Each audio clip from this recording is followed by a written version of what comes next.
Hello everyone and welcome back to Callsign Charlie Models for part 10 of the Kitty Hawk 135th SH-60 Foxtrot. And today we are starting off with the decals, getting those on using the AOA Seahawk Low Vis decal set. I was really a big fan of these decals for multiple reasons. Number one, they're nice and thin and easy to apply. There's no issues. They move around easily for placement.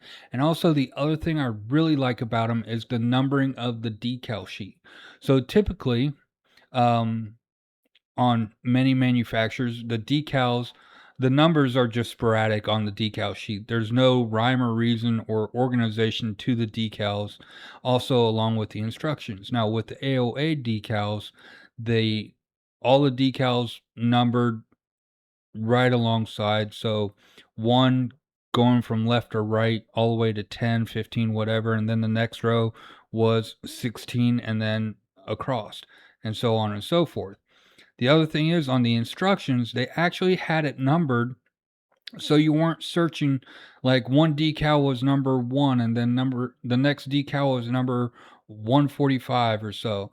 Typically in a certain area decals would be sequential. So you'd have 44, 45, 46, 48 and it really made life a lot easier on finding decals. You didn't spend more time searching for decals than what it was to apply the decals with this sheet.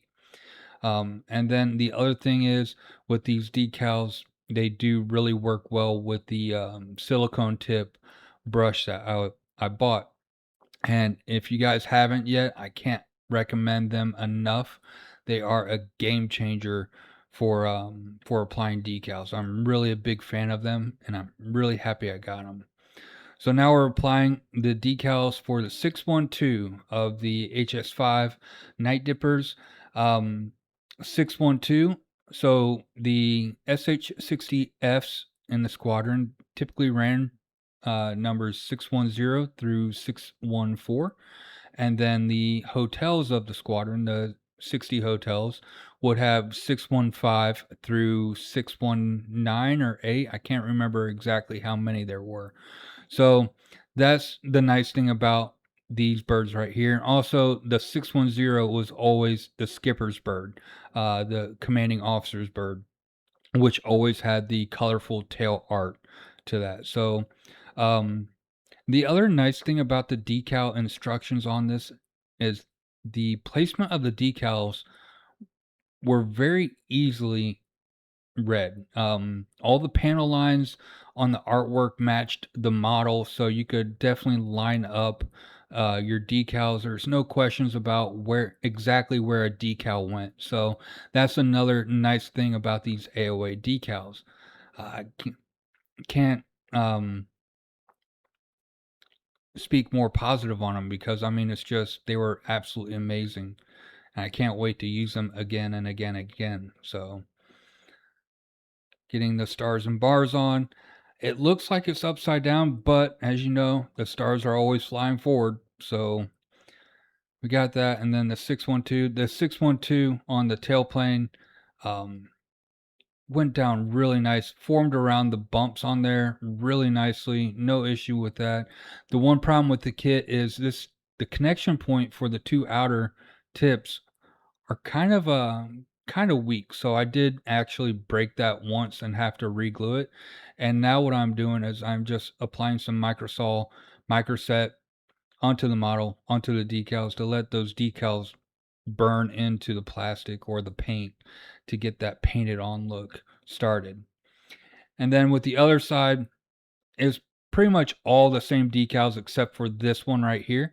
The artwork for the Night Dippers on the port side. So get that done and all the water out. And then this fuel tank decal as well. Again, really formed nicely over um, the bumps on the fuel tank. So it didn't have any real issues with that once the microsol or microset was put on it. All right, now you can see all the decals are on. I didn't film the stencils because they're so small and you can barely see them. They're all there, but on camera, they're just not gonna show up. And then the bottom side, that seam line, I just could not get rid of it. I sanded like 4 times and just could not get rid of that seam line. Then we have the tail wing and our main cabin door right here. And I think that's about it for that. Now we're gonna start our weathering using the Flory Models um, dark dirt wash. I'm absolutely in love with this stuff. I've been using it for I don't know how many years, but it's been a long time. It's a clay-based wash, and you just spread it all over the model, and then you let it dry. And you can let it dry. You can let it set for an hour. You can let it set for 24 hours, 48 hours. It doesn't matter because it is a clay-based wash. So that way you can come back and all you got to do is have a wet paper towel or a cotton bud and wipe off the excess, as you'll see here in a little bit. The good thing about this stuff is if you're working on the model, cleaning everything off, and say your significant other calls you in from the other room, you can go take care of that and come back, and you don't have to worry about it ruining your model. All right, so now we're going to start on the rotor wash for the base. I started off using the AK acrylic water for the Pacific Blue, and that's shaped with tinfoil. And now I'm going to be going in and adding the water texture. I started off using a brush, and the brush worked for the basic outline of the center of the rotor wash. And then after that, I'm going to be going in with the sponge and applying it all over the place as well.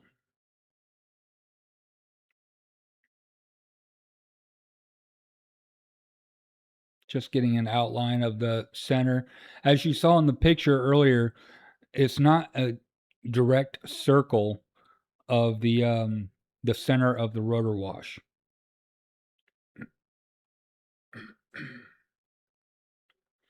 Now, like I said, I'm starting to apply it with a brush, and after a little bit, I noticed this isn't going to work. So I grab a sponge from the Edward Brazen sets. You know that sponge that comes with the set, and you just dap it on right there. It gives that nice ripple, kind of a windblown look to start off with, and just spreading that all the way around.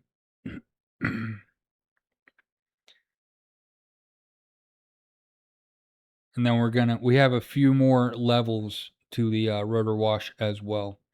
Making sure I wore gloves because I didn't want to get that stuff on my fingers, even though it's not toxic or anything, but just a pain in the butt to clean up.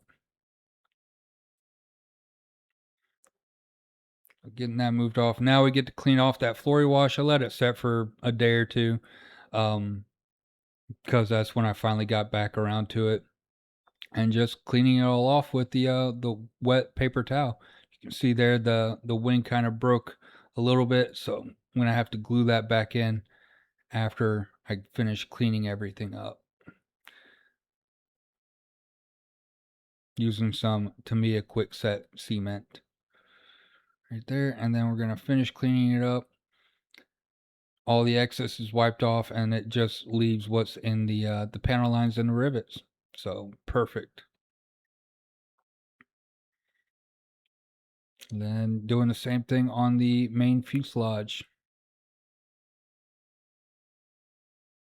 Use a paper towel, wet paper towel for the main areas, and then in the tight areas, I have a few different types of Q-tips that I use to get into certain tight areas.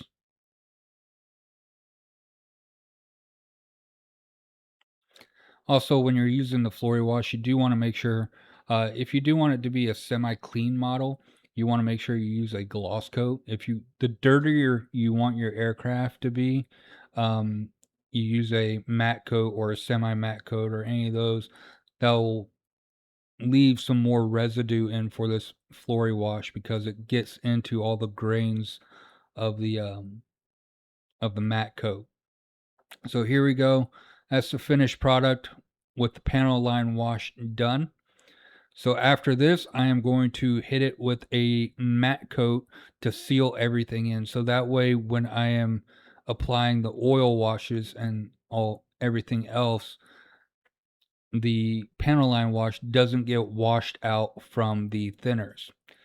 Up next, we're going to be doing some splatter or molting to kind of give the paint a different weathered look.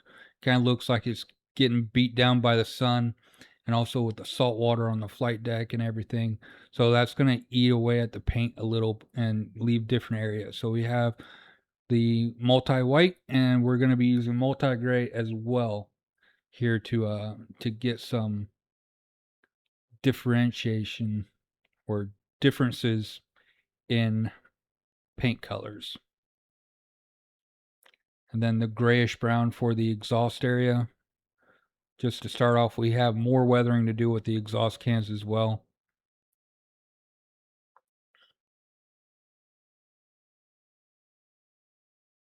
And now we start with the oils. We have Abtalung Faded White, Neutral Gray, and Light Gray are going to be our colors. Sorry, it's kind of hard to read because the bottle's twisted up.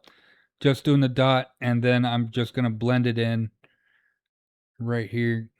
It's helping blend in the decals, making them faded in as well.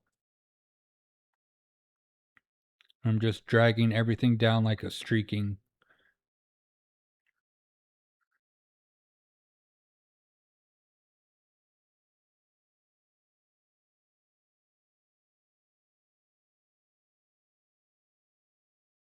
You only want to do this in sections. You want to make sure that the oil is still somewhat wet when you do it. You don't want to go and do this on the entire model and then come back to it, because the oils will start to dry and it'll make your life miserable trying to get that fixed. I might be speaking from experience. All right, so now we're back to the diorama base while I'm waiting for the oils to dry. So we're going to be using the foam wash, the water gel Atlantic Blue, and the water gel Pacific Blue. Right here, I didn't realize I grabbed two of the same bottles. But now we're going in with the water foam and just using the sponge to apply it. Going on, I use the Atlantic Blue for the waves because you're going to see it's going to give that different contrast in the blue and the wave, and the kind of a blue green and the white of the rotor wash right there. So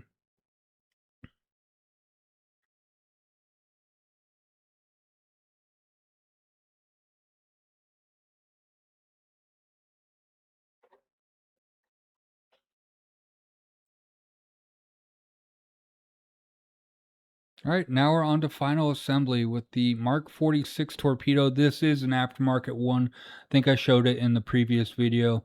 And now we're working on the hoist, getting the actual hook connected. And then I realized I didn't paint it. So now I got to go in with my AK marker. And we're just going to hit that with an aluminum real quick. That part's done. Now we're pulling off the mask. Didn't have any issues with the clear parts on this one. If you watched the Jayhawk video, I did have some fogging on the clear parts, but on this one everything worked out perfectly. Just a little bit of some Flory wash that got in between of the tape and the clear part, so that was real easy to clean up with just a wet Q-tip that I wet in my mouth. And yeah, so very happy with how the clear parts turned out on this one, at least. It's always nerve-wracking when you're pulling off the tape on whether or not the you're gonna have fogging or anything going on with the windows, or a glue spot or something like that. Now we finally get to see the interior again. Getting all the masking pulled off of here.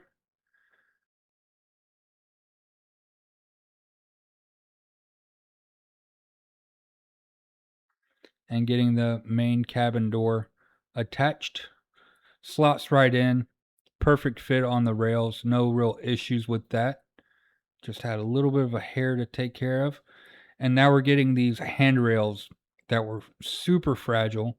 Now we're getting those attached. We had to drill out the holes again, make it larger because the connection points are a lot larger than what the holes were in the fuselage that had you drill out at the very beginning. And we're going to do this to both sides.